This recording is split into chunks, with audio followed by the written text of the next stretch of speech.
Assalamualaikum warahmatullahi wabarakatuh. Kami dari kelompok 5 yang beranggotakan 6 orang yang bernama Aisyah, Alvera Fernandasari, Ma'mun Syarifudin, Jatul Husna, Sri Wulandari, dan Yoga Aditya Pratama. Dan di sini kami ingin menjelaskan tentang saham dan obligasi. Dan saya kebagian untuk menjelaskan tentang pengertian dan keuntungan saham. Yang pertama, pengertian saham. Saham merupakan salah satu instrumen pasar keuangan yang paling populer. Menerbitkan saham merupakan salah satu pilihan perusahaan ketika memutuskan untuk pendanaan perusahaan. Pada sisi lain, saham merupakan instrumen investasi yang banyak dipilih para investor karena saham mampu memberikan tingkat keuntungan yang menarik. Dan intinya, saham adalah bukti penyertaan atau kepemilikan seseorang dalam suatu perusahaan. Misalkan, kalian memiliki saham, maka kalian bisa juga disebut sebagai owner atau pemilik perusahaan, tergantung seberapa besar porsi kepemilikan kalian. Selanjutnya, keuntungan saham. Keuntungan saham ada dua sekaligus yang menjadi daya tarik dari investasi saham, yaitu mendapatkan capital gain dan menerima dividen. Dividen merupakan pembagian keuntungan yang diberikan perusahaan dan berasal dari keuntungan yang dihasilkan perusahaan. Jika kalian pemodal ingin mendapatkan dividen, kalian tersebut harus memegang saham tersebut dengan kurun waktu yang relatif lama. Capital gain merupakan selisih antara harga beli dan harga jual. Capital gain terbentuk dengan adanya aktivitas perdagangan saham di pasar sekunder. Misalnya, investor membeli saham ABC dengan harga per saham Rp3.000, kemudian menjualnya dengan harga Rp3.500 per saham, yang berarti pemodal tersebut mendapatkan capital gain sebesar Rp500 untuk setiap saham yang dijualnya. Resiko saham. Sebagai instrumen investasi, saham memiliki resiko antara lain. Yang pertama, capital loss. Capital loss merupakan kebalikan dari capital gain, yaitu suatu kondisi di mana investor menjual saham lebih rendah dari harga beli. Yang kedua, resiko likuidasi. Perusahaan yang sahamnya dimiliki dinyatakan bangkrut oleh pengadilan atau perusahaan tersebut dibubarkan. Dalam hal ini, hak klaim dari pemegang saham mendapat prioritas terakhir, setelah seluruh kewajiban perusahaan dapat dilunasi dari hasil penjualan kekayaan perusahaan. Faktor-faktor penyebab naik turunnya harga saham. Naik turunnya harga saham lumrah terjadi. Adanya permintaan dan ketersediaan menjadi salah satu faktor yang mempengaruhi. Ada sejumlah faktor mendasar yang dapat mengakibatkan harga saham naik ataupun turun. Secara umum, faktor-faktor tersebut diklasifikasikan menjadi faktor internal dan faktor eksternal. Faktor internal adalah faktor yang timbul dari dalam perusahaan. Yang pertama, aksi korporasi perusahaan. Yang kedua, proyeksi kinerja perusahaan pada masa mendatang. Yang ketiga, kebijakan pemerintah. Yang keempat, fluktuasi kurs rupiah terhadap mata uang asing. Yang kelima, kondisi fundamental ekonomi makro. Yang keenam, rumor dan sentimen pasar. Yang ketujuh, faktor manipulasi pasar. Yang kedelapan, faktor kepanikan. Pada dasarnya, pengertian obligasi atau bond adalah suatu surat pengakuan atau surat pernyataan utang dikeluarkan oleh suatu pemerintah negara atau perusahaan sebagai pihak yang memiliki utang untuk selanjutnya diserahkan kepada pemegang obligasi yang dilengkapi dengan janji untuk membayar utang dan bunganya sesuai dengan tanggal jatuh tempo pembayaran. Para ahli ada yang mengatakan bahwa pengertian obligasi adalah suatu jenis surat utang berharga atau bersertifikat dengan tanda pengakuan utang yang dikeluarkan oleh suatu perusahaan atau pemerintah kepada pihak pemberi pinjaman atau investor. Artinya, pihak penerbit obligasi adalah pihak yang berhutang, sedangkan pihak pemegang saham adalah pihak yang melakukan piutang. Biasanya, obligasi diterbitkan oleh perusahaan yang memerlukan pinjaman modal dari pihak luar perusahaan. Pinjaman ini memiliki tenor atau jangka waktu yang berbeda-beda, mulai dari 5 hingga 30 tahun. Efeknya bisa bersifat utang tercatat di bursa. Sampai saat ini terdapat beberapa efek yang bersifat utang yang tercatat di bursa, yaitu antara lain. Yang pertama, obligasi korporasi. Pengunduran yang diterbitkan oleh perusahaan swasta nasional termasuk BUMN dan BUMD. Yang kedua, yaitu sukuk. Sukuk adalah efek syariah yang berupa sertifikat atau bukti kepemilikan yang bernilai sama dan mewakili bagian yang tidak terpisahkan atau tidak terbagi, atau sering disebut dengan syusyu atau undivided share atau aset yang mendasarinya. Yang ketiga yaitu surat berharga negara atau SBN, merupakan surat berharga negara yang terdiri dari surat utang negara dan surat berharga syariah negara. Assalamualaikum warahmatullahi wabarakatuh. Nama saya Yoga Aditya Pratama. Saya akan menjelaskan tentang obligasi, terutama di bagian keuntungan efek bersifat utang. Berikut adalah keuntungan membeli efek bersifat utang, antara lain: pertama, mendapatkan kupon atau fee atau bisa disebut dengan nisbah secara periodik dari efek bersifat utang yang dibeli. Pada umumnya, tingkat kupon atau fee atau nisbah berada di atas bunga Bank Indonesia. Kedua, memperoleh capital gain dari penjualan efek bersifat utang di pasar sekunder. Ketiga, memiliki risiko yang relatif rendah dibandingkan instrumen lain seperti saham, di mana pergerakan saham lebih berfluktuatif dibandingkan harga efek bersifat utang. Yang keempat, banyak pilihan seri efek bersifat utang yang dipilih oleh investor di pasar sekunder. Selanjutnya, perdagangan efek bersifat utang. Pada umumnya, instrumen efek bersifat utang diperdagangkan melalui mekanisme over the counter atau OTC. Bursa menyediakan sistem khusus untuk memfasilitasi perdagangan efek bersifat utang yang dikenal dengan nama FITS atau Fixed Income Trading System. FITS merupakan sistem automated remote trading yang dimiliki Bursa Efek Indonesia untuk memfasilitasi perdagangan efek bersifat utang di Indonesia. Selanjutnya, ada pun dasar-dasar yang dapat memengaruhi harga wajar efek bersifat utang yang diperdagangkan di bursa efek sebagai berikut. Pertama, interest rates. Besarnya suku bunga menjadi acuan bagi pembeli efek bersifat utang sebagai perbandingan dasar tingkat pengembalian yang diharapkan. Tingkat suku bunga pasar dalam hal ini berupa BI rates atau Bank Indonesia rates. Ketika suku bunga pasar berubah, maka akan mempengaruhi harga efek bersifat utang. Pada saat tingkat suku bunga pasar mengalami kenaikan, sementara besarnya tingkat pengembalian atas efek bersifat utang adalah tetap, maka return real dari investor dianggap menjadi relatif lebih kecil. Hal ini menyebabkan terjadinya aksi efek bersifat utang. Aksi jual bersifat utang, sehingga efek tersebut menjadi turun, begitu pula sebaliknya. Kedua, faktor resiko. Untuk faktor resiko kredit menggambarkan kemampuan penerbit efek bersifat utang dalam melakukan pembayaran bunga atau pelunasan pokok secara tepat tepat waktu sesuai jatuh temponya. Pada umumnya, efek bersifat utang diperingatkan secara berkala oleh lembaga pemeringkatan efek. Investor dapat memanfaatkan informasi peringatan efek bersifat utang dari lembaga pemeringat efek untuk mengukur risiko investor pada suatu efek bersifat utang dan menilai tingkat kredibilitas suatu perusahaan, serta juga dapat memperlihatkan kinerja atau prospek perusahaan. Yang ketiga, jatuh tempo. Efek bersifat utang yang tercatat di bursa memiliki periode jatuh tempo yang berbeda-beda.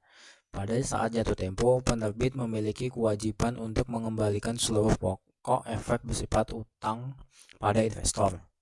Pada umumnya, harga efek bersifat utang berbanding terbalik dengan jangka waktu obligasi. Semakin pendek jangka waktu efek bersifat utang, maka akan semakin kecil tingkat ketidakpastian atau resiko atas efek bersifat utang tersebut. Di samping itu, semakin efek bersifat utang tersebut mendekati tanggal jatuh temponya, maka harga efek tersebut semakin mendekati nilai nominal. Sekian pemaparan dari saya kembalikan ke moderator.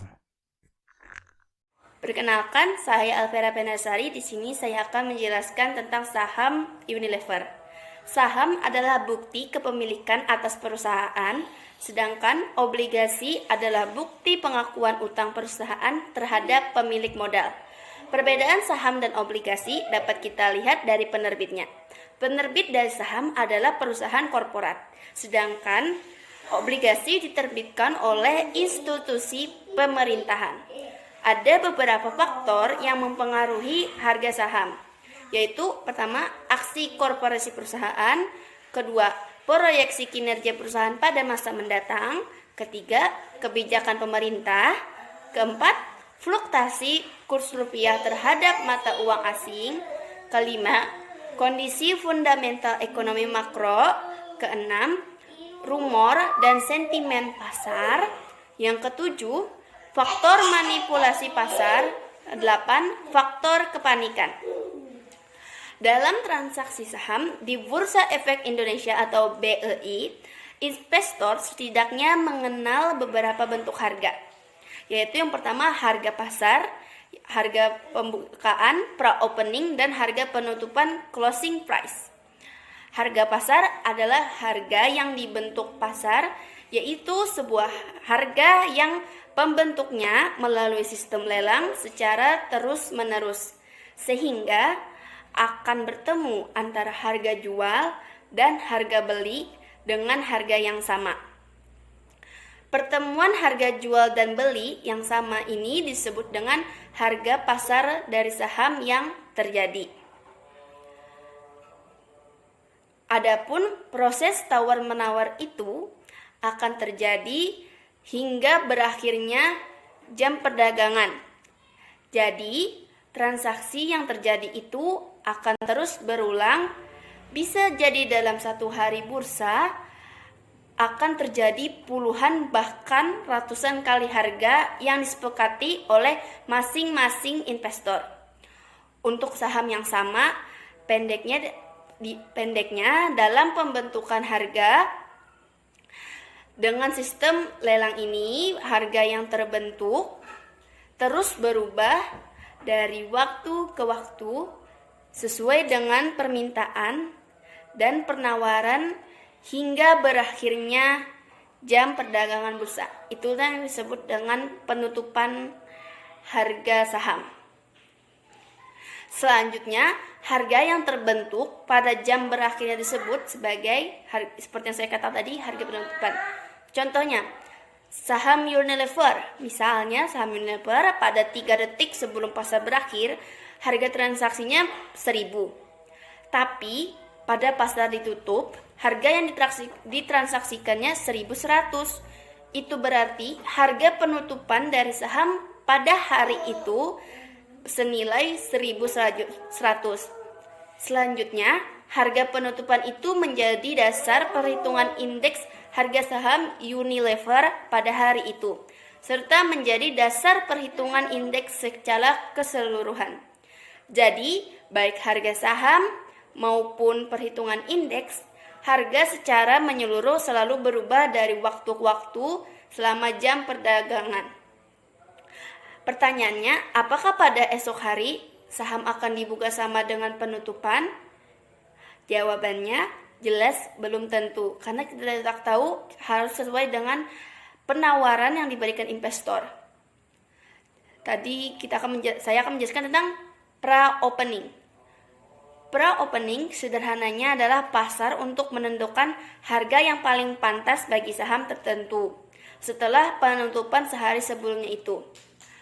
Faktor-faktor yang menjadi pertimbangan dalam menentukan harga pada saat pra-opening ini antara lain adalah 1. Informasi dalam 12 jam terakhir antara harga penutupan hingga menjelang pasar saham dibuka. 2. Jumlah saham pada posisi penawaran jual dan penawaran beli pada saat terakhir saham diperdagangkan. Yang ketiga, berbagai kondisi ekonomi dan finansial baik secara lokal maupun regional yang terjadi pada bursa-bursa di luar negeri. Yang keempat yaitu apa sih itu volume perdagangan saham? Volume perdagangan saham adalah jumlah lembar saham yang diperdagangkan secara harian. Yang berarti volume perdagangan itu adalah suatu indikator likuiditas saham atas suatu informasi yang ada dalam pasar modal.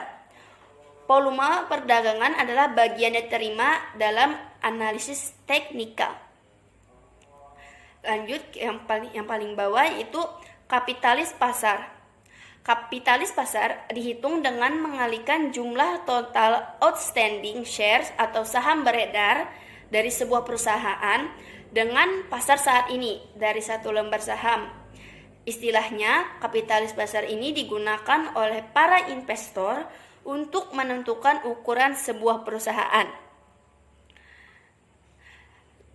Dilansir dari The Balance, cara mengetahui market cap sebuah perusahaan memberi informasi mengenai berapa banyak uang yang harus dikeluarkan untuk membeli seluruh saham perusahaan yang diinginkannya.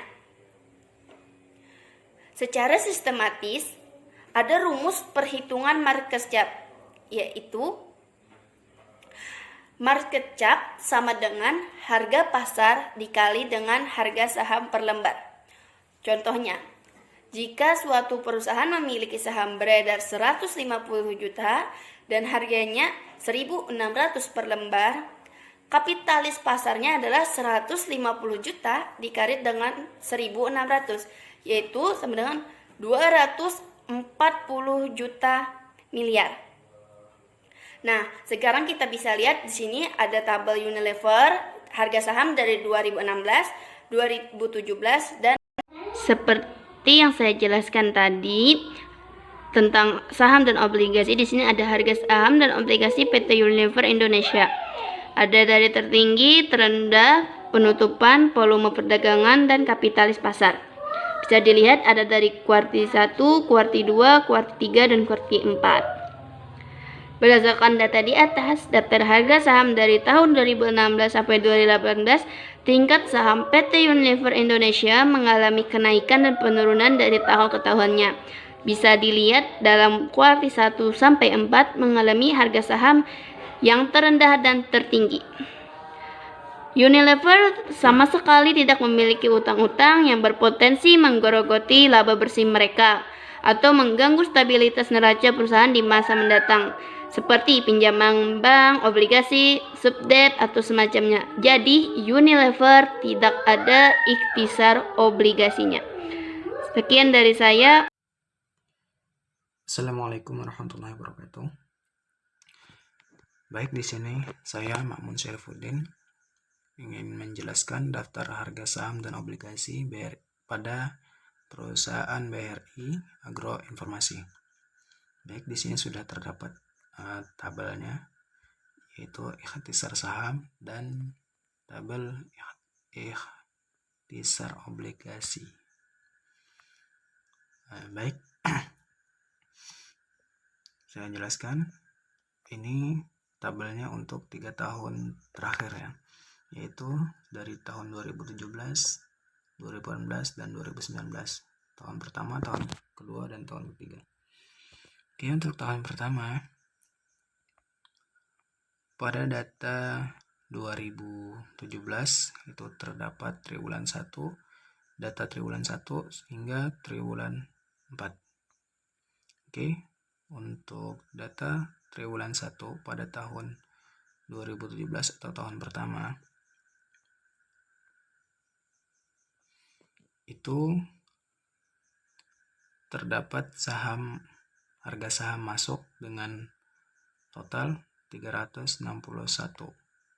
Kemudian tinggi harga sahamnya yaitu sebesar 1023 pada data triwulan 1.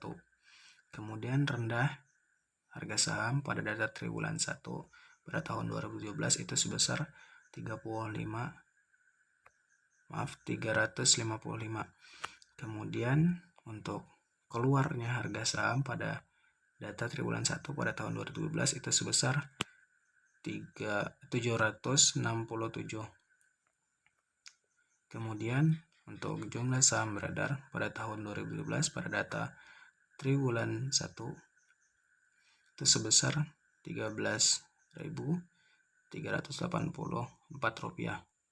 Kemudian volume transaksi saham pada tahun pertama yaitu tahun 2017 pada data triwulan 1 itu sebesar 5.365.859 rupiah 825 rupiah. 5.359.859.825 rupiah. Itu untuk volume transaksi saham pada data triwulan 1 pada tahun 2017. Kemudian kapitalis pasar untuk data triwulan 1 pada tahun 2017 itu sebesar 12.443.712 rupiah. Begitupun seterusnya dari tahun 2017 pada data triwulan 2 hingga triwulan 4, kemudian berlanjut ke tahun kedua yaitu tahun 2018 mulai dari data triwulan 1 hingga triwulan 4.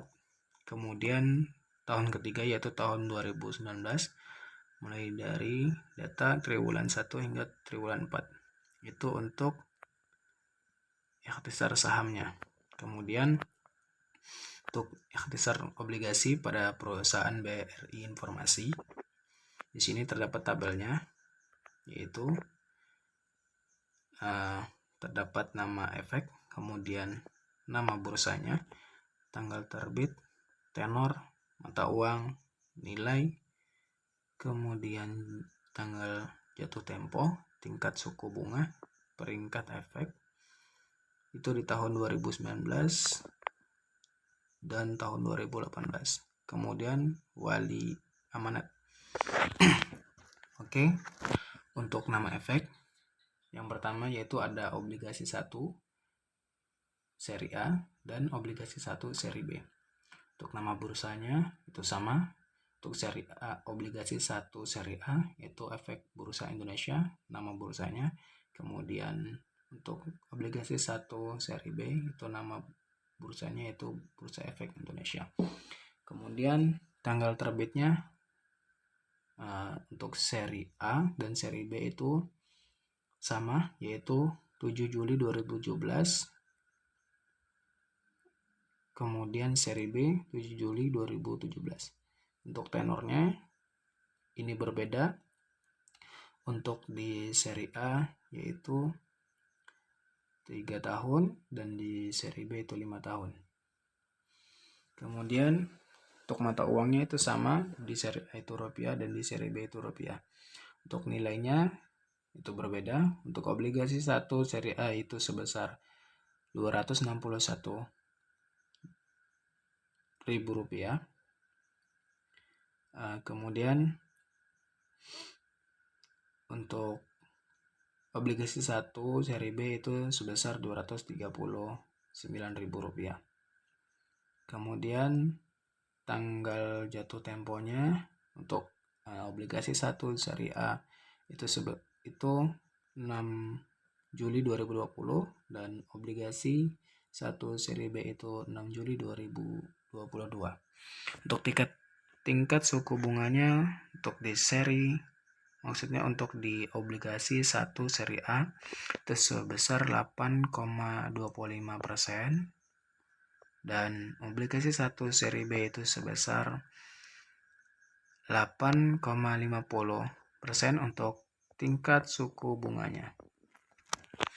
Kemudian peringkat efek di tahun 2019 dan tahun 2018 itu sama datanya untuk obligasi 1 seri A dan obligasi 1 seri B itu sama namanya, yaitu IDAA di 2019 dan 2018 itu IDAA.